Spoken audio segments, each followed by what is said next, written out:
What is going on, everybody? We are back for another episode of the ABJ Podcast, episode 93. Rolling along here, getting super close to that 100 mark. Super excited for tonight's interview.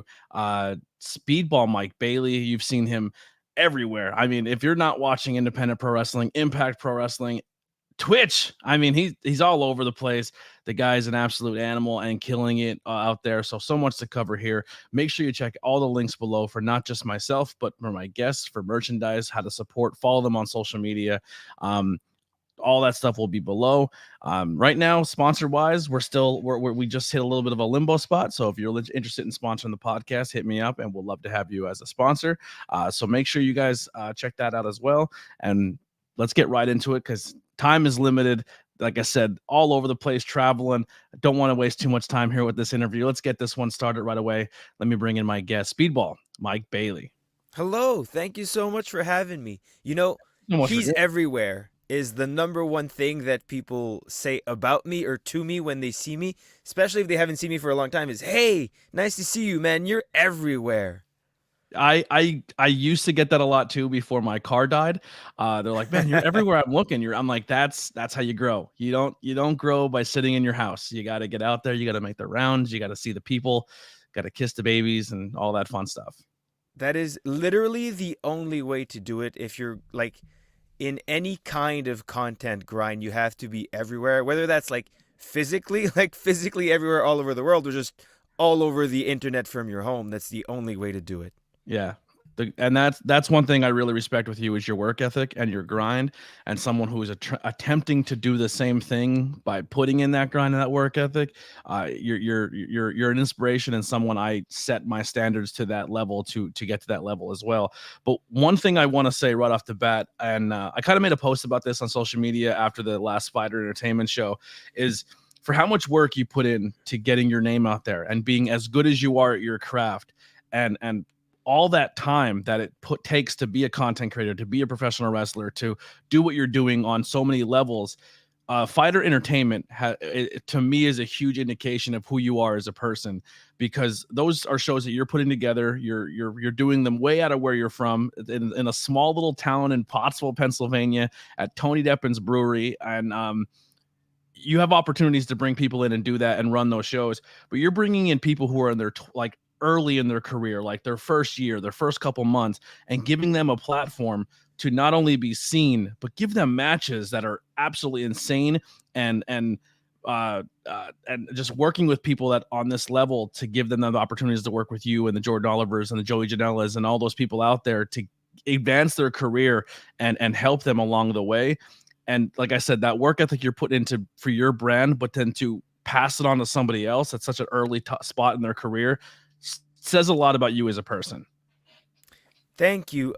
There's a lot of what Fighter Entertainment is that I am really shows what I'm passionate about within pro wrestling and just life in general. When I started in professional wrestling, it was in Canada in 2005. Like before social media, before you could advertise your wrestling show on Facebook or wherever, and the only way to really do it was to staple the flyers to telephone poles, which does not get you a good draw, typically. No. There was no money being made in professional wrestling, and it was rough. There was very little access to good professional wrestling, and most of the people that were performing on the shows were just people that had been doing it since for a long time, back when there was some money to be made before it all fully died down, and the only wrestling they were ever able to watch was WWE or F or whatever was on TV at the time, and that really did not apply to what the audiences at the time wanted to see or cared about, because it couldn't be further from TV.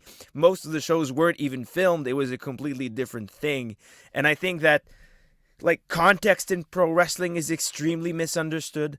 Of course, WWE for the longest time, and now kind of AEW, are at the top of the heap. So that's what people are trying to do, and that's what most of the wrestling attempts to be. But it's not what most pro wrestling promotions or professional wrestlers are doing. Do you know what I mean? And I think Fighter Entertainment is a great example of that, in that it is, it's in a brewery. It's small. The audience is right there. And so, of course, you have to present a different kind of show for them than you do if we were filming a TV show in that brewery. Yeah. And from someone who that's my backyard, like that's my home. That's when I got into this industry, I said to myself, like, man, I wish there was more professional wrestling or fightertainment or stunt fighting, as you will, in our area, because I feel like there's such a demand for it. And there's so many fans out here, and there's so many people who used to be fans but maybe aren't into it anymore. So I knew, like, as soon as it comes to this area, it's gonna be popular, and that crowd is so giving. Like, they're into it from the second it starts to the second it's over, and it's fun. It's even if, like, there's people who I sit next to and I have conversations with the whole show, and they're like, well, who is this person? Because they're still learning people themselves, because they're just coming to a brewery and seeing some. And I'm like, you have no idea the matchups you're getting here today. Like, some of these matchups are dream matchups that you're not going to see unless you're here tonight. And it's a good indication of, like, we got Jordan Oliver versus Griffin McCoy in a brewery show, and they went off. Like, they didn't have to go as hard as they went, with no ropes, no ring, and Cheeseburger is the referee. Like, how does that happen? Griffin McCoy and Jordan Oliver, during that little bit of a, like, half Jenga, half fightertainment four-way matchup, put on, like, world-class, high-level, technical, professional wrestling that had, like, that should have no business being presented on slippery ring mats on a beer-wetted brewery floor. But yet here we are, and that's what makes it so fun. You know, I think there's a big demand for interaction, and I think there's so much great media that you can consume from home and just watch. But I think when people go out to something like a fightertainment show or a pro wrestling show, which is completely different, obviously, they want that interaction, and they want to be close, and they want to get involved. And so that's kind of the whole point behind it. I love how the shows have progressed to the point where the talent now goes, if I ask for a beer, I'm gonna get a free one. So, like, towards the end, I'm just like, "Where's my beer?" And, like, it's if you're in the area, please go check that out. Pilgrim Brewing Company. Go follow them on social media, or Mike, to find out when the next ones are coming up, as well as watch them on at Speedball Mike Bailey on Twitch. They're completely free on there, and then you edit them and then put them on YouTube for more camera angles that maybe you don't get to see on the live stream as well. So we're in the process of, I cut the matches apart from the last one. Veda Scott and I are dropping commentary on those, and we'll put them up on my YouTube channel very soon. Yeah, and I appreciate, I last time I came, I was like, man, how can I help any way possible? So I'd bring in some stuff to try to help you guys out. I love what you're doing. Please come back and keep filming there and making great content, because we love having you. And then a little bit of news here. When this airs, we're not really sure. I mean, it'll probably happen after, but big announcement just recently came up. Impact Wrestling, you're going to be working right now. They're saying arguably the top guy in this industry in Will Ospreay, and that's going to happen at Impact Wrestling, which is interesting because he's kind of in limbo, where he's in Japan or he's AEW, and now he's crossing the lines over to Impact Wrestling, and you get picked for that matchup. How do you feel about this? I mean, you said you have worked him before, but now on this stage where he's coming off, Wembley Stadium, his hometown, coming off some big matches in Japan with Kenny Omega and then AEW, and now you get him in your home promotion in Impact Pro Wrestling. How do you feel about that? Yeah, Will Ospreay is doing quite a bit with Impact, so he's going to do that match with me at Bound for Glory in Chicago, but then he's with them for the whole UK tour they have coming up afterwards. But I mean, of course, this is a big match. Will and I have wrestled before. We've had 4 matches that were all great, including one for, I don't know if you're familiar with the What Culture Pro Wrestling World Cup. I have never seen it, but I am familiar with it. So if you're someone who consumes wrestling through YouTube, you probably have seen it. But so What Culture Wrestling, What Culture is still a thing, right? Yes. I actually got to meet all those guys when I was in London. They were at the Defy show because Simon Miller wrestled there. Ah, that makes perfect sense. But yeah, they started to put on a pro wrestling promotion. It was the most insane, just independent wrestling that had ever been put on. They had Cody Rhodes, they had Drew Galloway. They had Jim Ross on commentary for a couple shows for It's so no good crazy. reason, by the way. And so they decided to do this Pro Wrestling World Cup kind of things where they had like qualifiers from every single country. And like they had shows in Canada that were qualifiers from the What Culture World Cup, and they had like the Japan qualifiers in England, and they just put a ton of money behind this huge tournament that culminated to like a series of shows in England. I think the finals were Will Ospreay versus Kushida, and Kushida won it. But in the quarterfinals, that was my third match with Will Ospreay. First one at PWG, second one at Revolution Pro, and then this third one. But this is maybe my match on YouTube that has the most views at this point. I'm not sure if my look into that one. I'm not sure if my hour-long match with Josh Alexander has gotten more views than that one over time, but for a while this was really the one. If you put in Speedball Mike Bailey versus on YouTube, it would be that Will Ospreay match. And there's a ton of people that have come up to me and been like, "Oh, this is the first match I saw of yours. It's awesome," which is why I'm so excited to do it again, because it happened in 2017, 6 years ago, and I think that Will and I are both 10 times the performers that we were then. Now, so all I really want is to get to do it again in front of an even bigger audience at Impact Wrestling, and it's at Cicero Stadium, where Impact has arguably its hottest crowds right now. So yeah, it's a big one. Yeah, Impact Wrestling is I go to a lot of places online and we talk professional wrestling, whether it be on live streams, but a lot of times people are covering the AEWs and the WWEs of the world, and I feel like Impact is just right under that radar. And the biggest thing I say all the time is the youth that's behind that roster right now, with names like you, Ace, Masha. I mean, the list goes on. Arguably, in my opinion, the best women's division in professional wrestling at Impact Wrestling right now. Like, I just feel like what they're doing and the storylines, that people need to stop sleeping on Impact Wrestling and what's going on over there. It's really good. The storylines are fun. I really like what's happening there. How does it feel being part of that X division? Recently had the title there for a little bit. Now it's between a few different people, but what is the vibe right now coming off that 1000th episode and where Impact is and being part of that roster? There are a lot of big things in store for Impact. They put out a press release recently saying how they're revamping all the production studio and stuff, and they've got some very, very big venues, much bigger venues lined up for next year. So they've got some big things in store, but I think Impact has always done a great job being, at the forefront of things, seeing where things are going and kind of headed there before anyone else does. And historically, sometimes that hasn't worked out super well for them, but it's working out great right now. I mean, in Toronto, Deonna Purrazzo versus Trinity for the Knockouts World Championship as the main event of a big pay-per-view. That is a big deal. Yeah. To have Knockouts main eventing the pay-per-view and putting Deonna's on no an joke. absolute, like,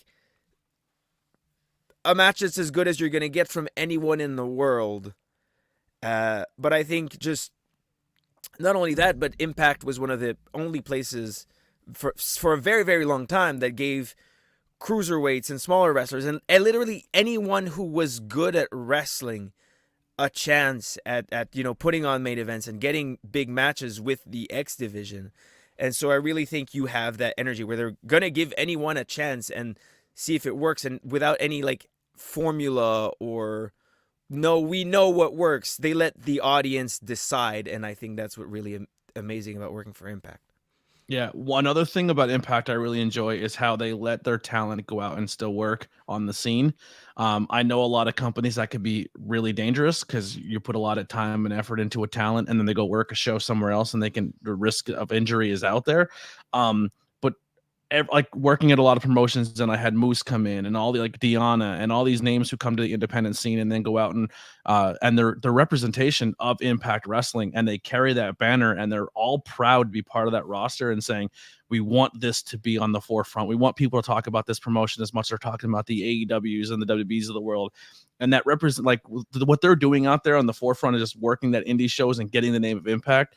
Everyone has just been amazing at that on that level. And it's for me, it's a reason why I root for that company so hard too, is because you're able to see them on Impact, but then see them on the scene and at meet and greets and all that stuff. Yeah, and I think that makes a lot of sense, especially with the schedule that Impact has, where the TV is taped. It's not live, because why should it be live? I don't even know if that makes sense or if that's that important nowadays. But we tape, once or twice a month. We'll tape 4 or 2 episodes in a live event.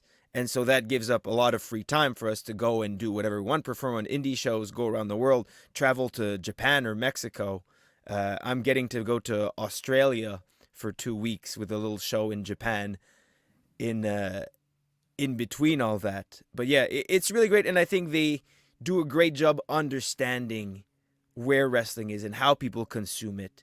The Impact YouTube channel is honestly the star of the show for me. They will upload a majority of the matches. Bound for Glory is coming up. They just uploaded Masha versus Jordan Grace for the Knockouts World title that aired at Bound for Glory last year. They air nearly every single match that appears on TV in its entirety on the YouTube channel.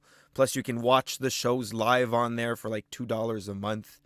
I mean, I think it always makes me laugh, because I know it's important to like networks and monetarily, but the ratings discussion when it comes to pro wrestling always seems so silly, because I don't even know how they gather that data anymore, or how really relevant it is to like the income of a company. Yeah. The biggest thing when people talk about Impact that holds them back is the TV. Like, they're on Access, but Access isn't on a lot of like YouTube TV or Hulu TV, which right now are the forefront of how people consume TV right now. Like, not everyone has satellite or cable anymore. They go to that streaming service, which is good, because that means people are like, I want to see it. But how you're saying is that $2 a month YouTube, it's live there, or you can go to Impact Plus and get it that way, or just wait a little bit and it'll be all on YouTube. So there are different avenues to see it. And I think that's where the representation of talent going out in the scene and being like, hey, if you want to see us, this is how to do it. That helps, because I think that's the biggest question that people have of how do I consume Impact Professional Wrestling? Yeah, my main answer to that is just on YouTube, man. Start there. Yeah. Yeah. So let's kind of backtrack here for a moment. When is your earliest memory of being a professional wrestling fan? So I remember very specific moment, flipping through the channels and seeing Kane try to set the Brood on fire in, I think, like 1997 or 6 or 8, maybe. I'm not sure of the exact date. But watching and seeing that on TV and immediately deciding I was going to be a professional wrestler. And then me and my brother just person to say a Kane moment. Is there break into professional wrestling? Which makes Rocket sense, because from H2O is the other one who said Kane versus Shane McMahon got him into professional wrestling. But so that makes perfect sense. He's incredibly flashy. It's a big character. There's a guy in a ring trying to set people on fire or whatever the hell he was doing. And then, it just hooks you in. And the second that happened, me and my brother took our mattresses off our beds and just started trying wrestling moves immediately. They didn't even have time to show us the "don't try this at home" little vignettes. We just tried it at home immediately.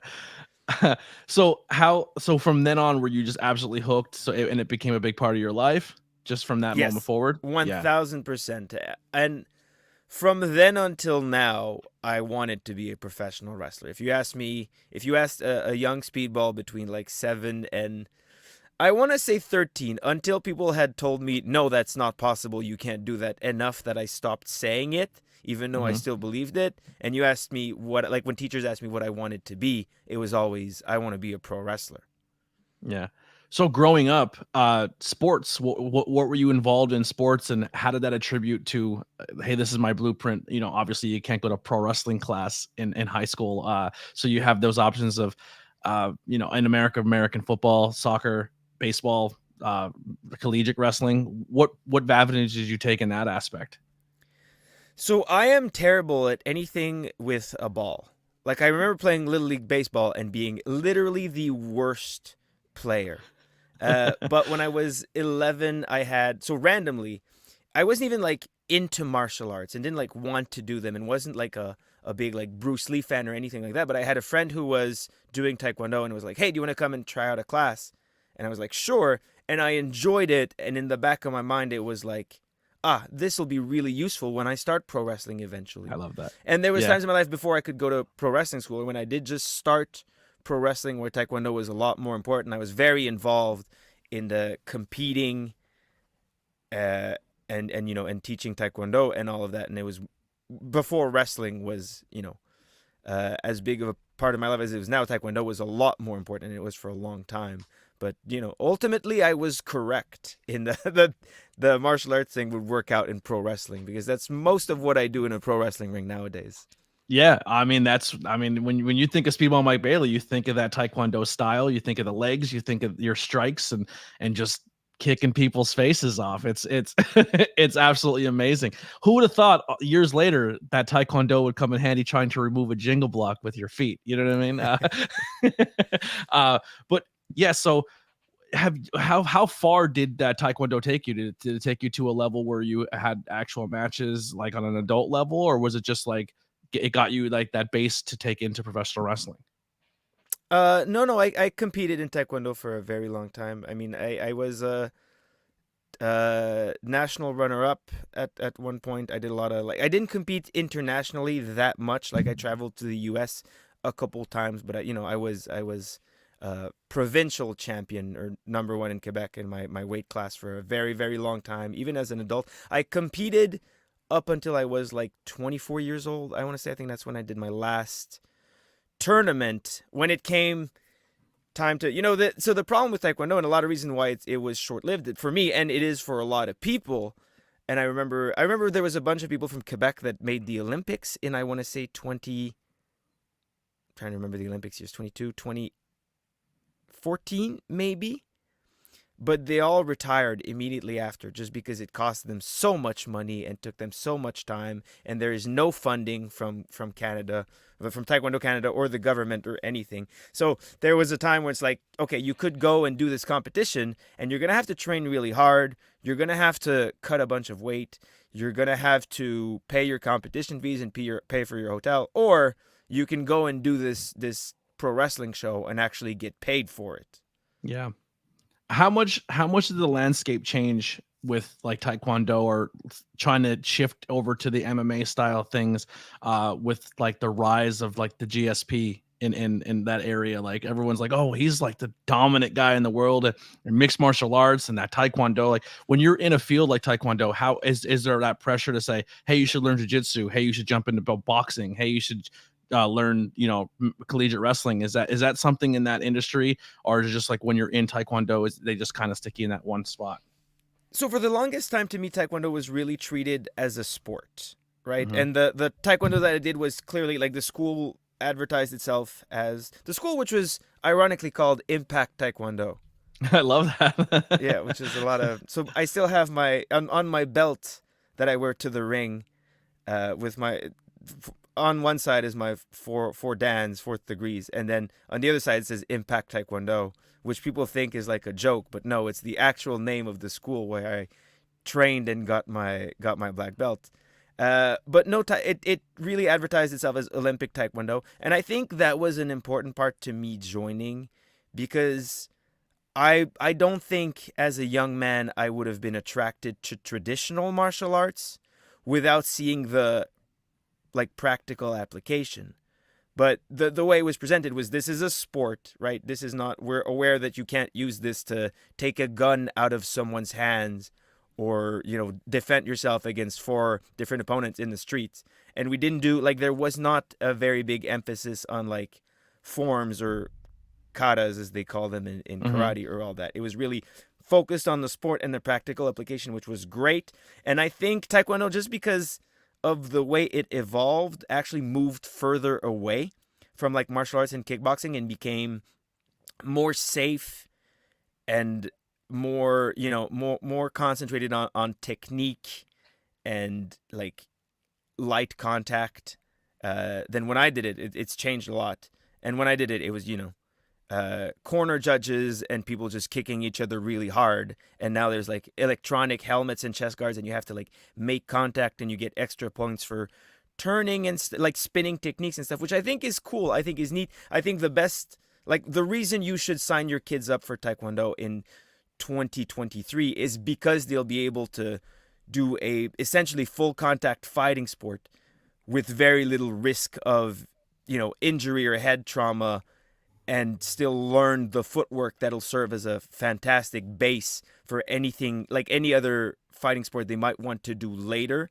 But yeah, I definitely think it's moved further away from MMA. But Yeah. I did boxing for a while too. Like tried really hard. I did one boxing match.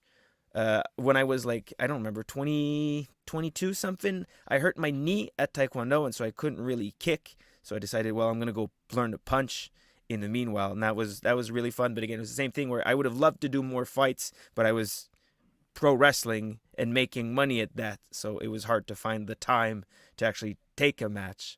But yeah, since pro wrestling, I've kind of dabbled in every martial art there is. I love that. Well, like I said, it pays off for what you do in professional wrestling, because the best part is that you want to make it look real. And I think one of the biggest things that makes people struggle in the industry is their strikes. If they don't know how to throw a legit strike, or a safe strike, we'll say, behind the curtain, peel the curtain back a little bit, it doesn't translate well. And I believe that is not something that is your problem in this industry. How did you translate then from Taekwondo, finding a wrestling school, and then getting into this, start following that path into pro wrestling? So the thing is, I barely found a wrestling school. I barely had a wrestling school, and I don't know that there were any good like formal places to learn professional wrestling in Canada in 2005. My older brother, when he was 16 and I was 14, trained at the IWS wrestling school with Beef Wellington and Sami Zayn, who were the head coaches at the time, who probably didn't really have any business teaching pro wrestling, because again, this is many, many years ago, and they were not, I don't know, Beef Wellington is probably, he's long retired, but Sami Zayn was not nearly as good of a wrestler as he is now. But basically, my brother would go to wrestling school and learn, and then he'd showed me at our Taekwondo school, like how we learned things to do things properly. And of course, we had just been winging it, doing backyard wrestling and stuff together. And like what you figure out from backyard wrestling a lot of the times, unless you're just hitting each other over the head with trash cans, you're going to get kind of close to what it is. I mean, you see a suplex and it's kind of what it is. Yeah. So as long as you do it enough times to get comfortable doing it, that's a big part of learning to be a pro wrestler. But so I learned to bump, learned to do, basic chain wrestling, arm drags, all that on the puzzle mats at our Taekwondo school. And then the IWS school shut down, and when I became 16 and old enough to like start taking professional wrestling, there was a promotion called MWF. And basically, the training was we would go on a Friday when the show was on Saturday. We'd set up the ring, and we'd just do matches and kind of mess around in the ring for several hours.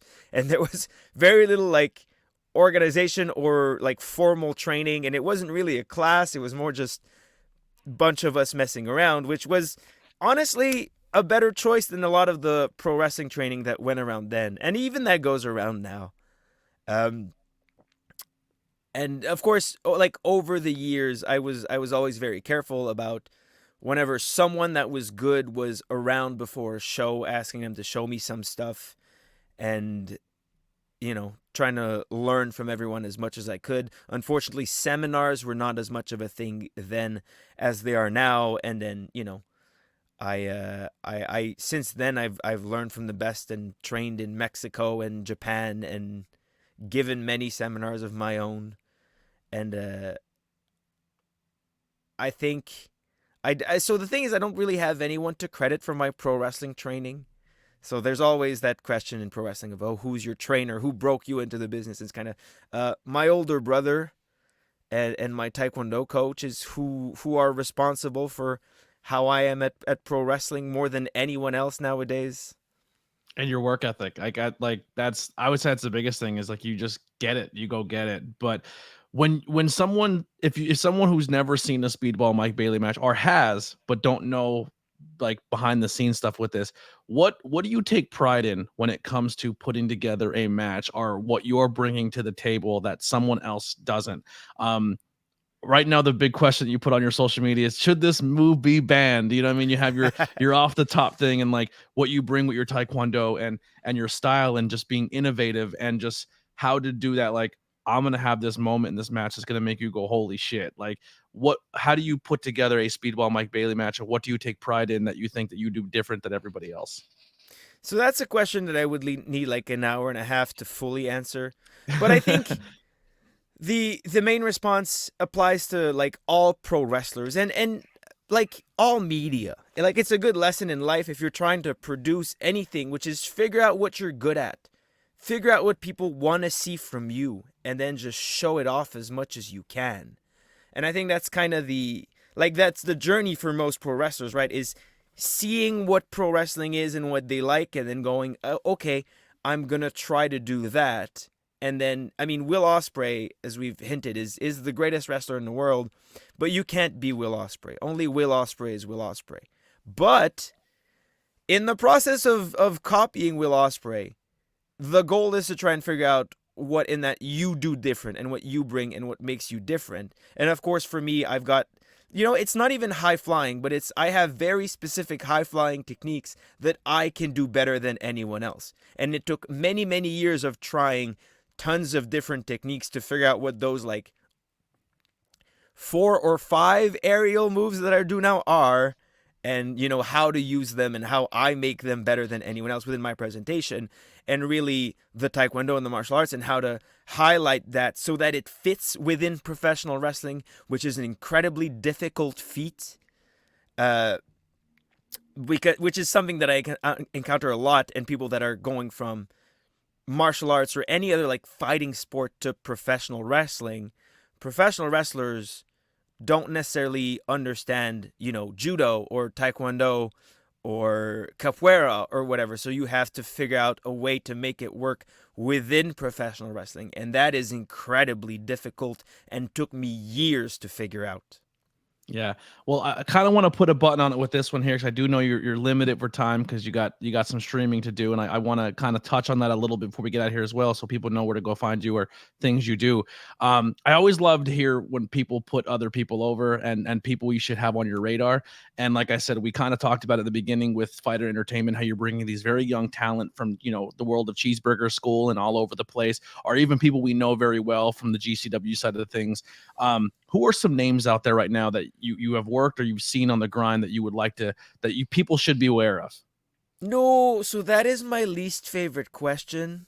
Oh, my fault. Because there are so many people that I should name and want to name, and I'm going to forget like 20 in the process, and I'm going to be kicking myself in the ass for it.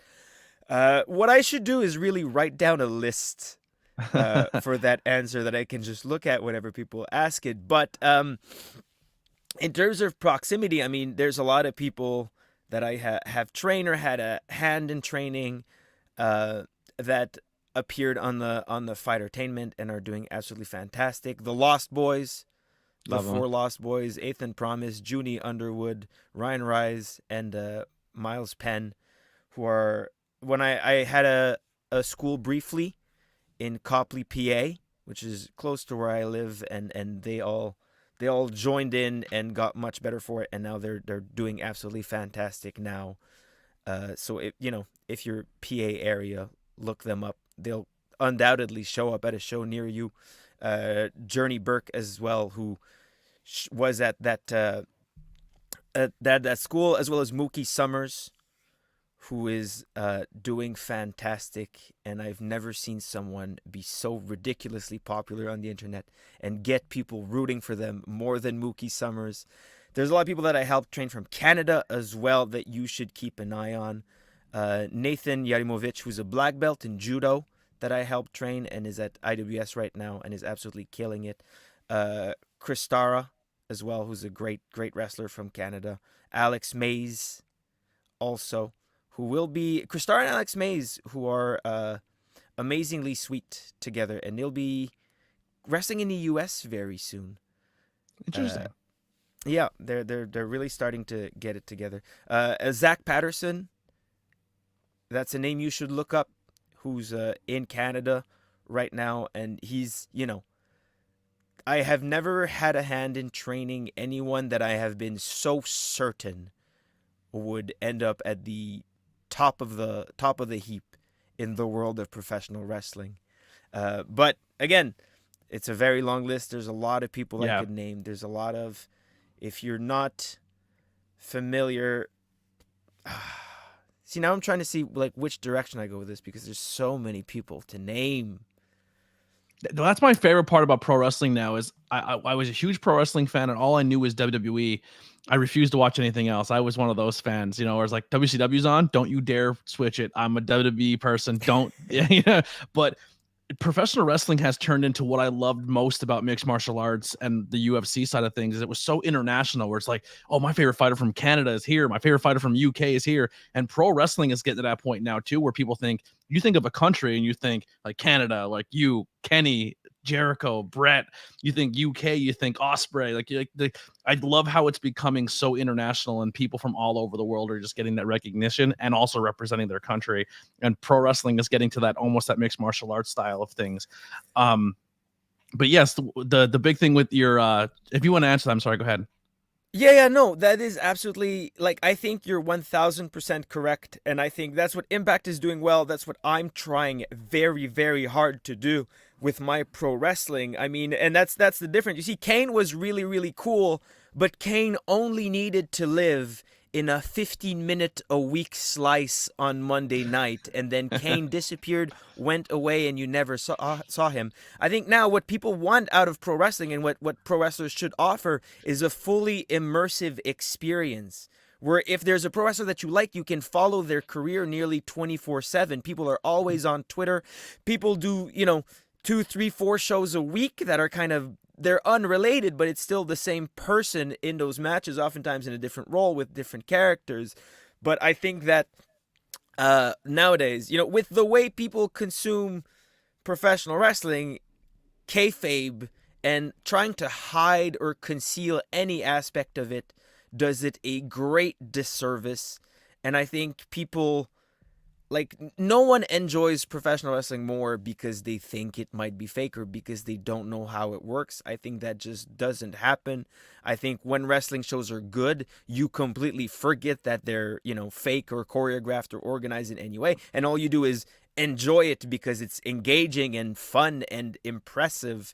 And this is a thing that I've been saying, and that I on my Twitch streams, I try very hard to be as open as I can about professional wrestling, and I'm not afraid to talk about things like how a match is made and the parts that go into it, and really get into how that process works, because this is something that I believe firmly. If you wanted to make someone a pro wrestling fan, and if you wanted to really show to an audience that isn't familiar with it how cool pro wrestling is, this is what you would show them, right? You would show them the process of a person flies in from, let's say, Mexico that only speaks Spanish, and a person flies in from Japan that only speaks Japanese.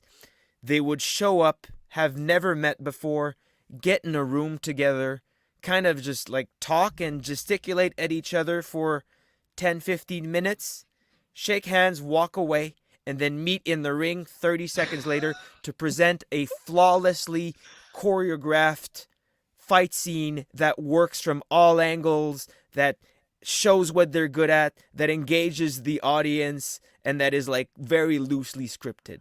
And I think showing all people only the second half of that is not as impressive as showing the entire process. Totally. Lifelong fan, and then going from podcasting to being backstage and seeing exactly what you talked about, but not even on an international level where they don't even know the same language, which is impressive altogether. But just like seeing two talent, like, oh, I'm a 10-year veteran versus this is my 16th match, and they put something together in 15 minutes.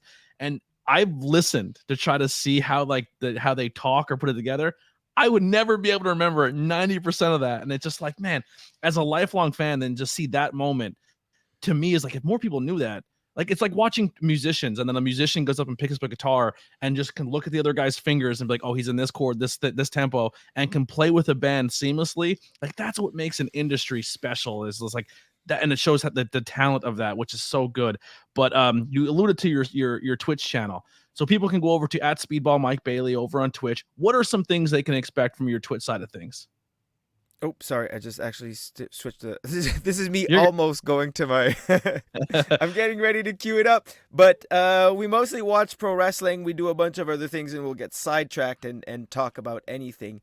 But in my Discord, 90% of what we do, people send in matches, and we watch them. Sometimes they're my own matches. Sometimes they're whatever is good that aired on TV. I try to show matches from all over the world. I try to introduce people to new wrestlers that I like. My favorite thing is when people send me in their own matches, wrestler that are starting out, and we'll watch it, and I'll happily give them feedback and advice on everything. But yeah, it's just fully unconcealed talking about professional wrestling completely openly in the way that I enjoy it. I feel like wrongfully pro wrestling gets like the wrong sides of pro wrestling get romanticized when you listen books about guys shooting on each other, and Mhm. really that doesn't happen anymore, man.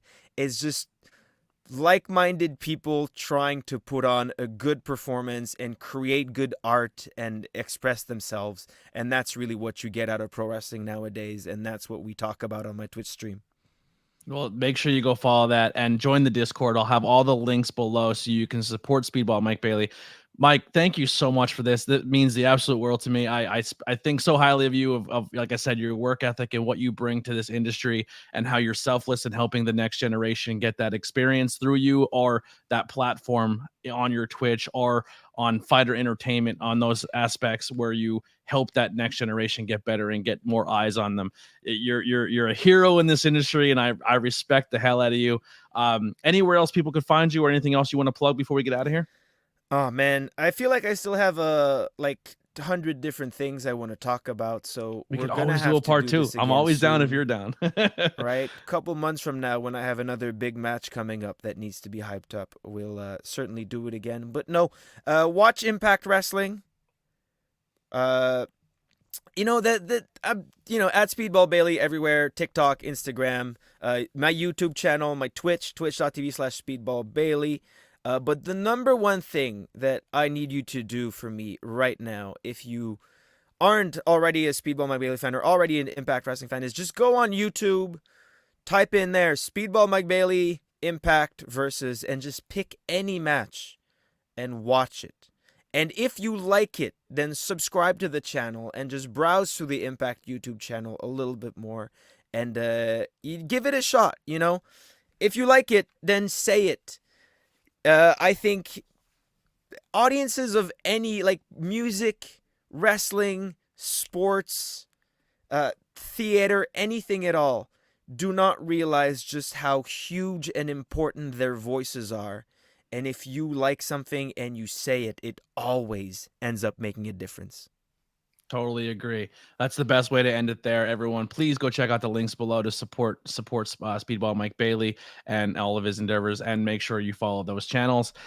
Ladies and gentlemen, we'll see you next time on the ABJ Podcast. This has been episode 93 with Speedball Mike Bailey. Here's some music by the Converse Kid. We'll see you guys next time. Thank you. Thank you so much.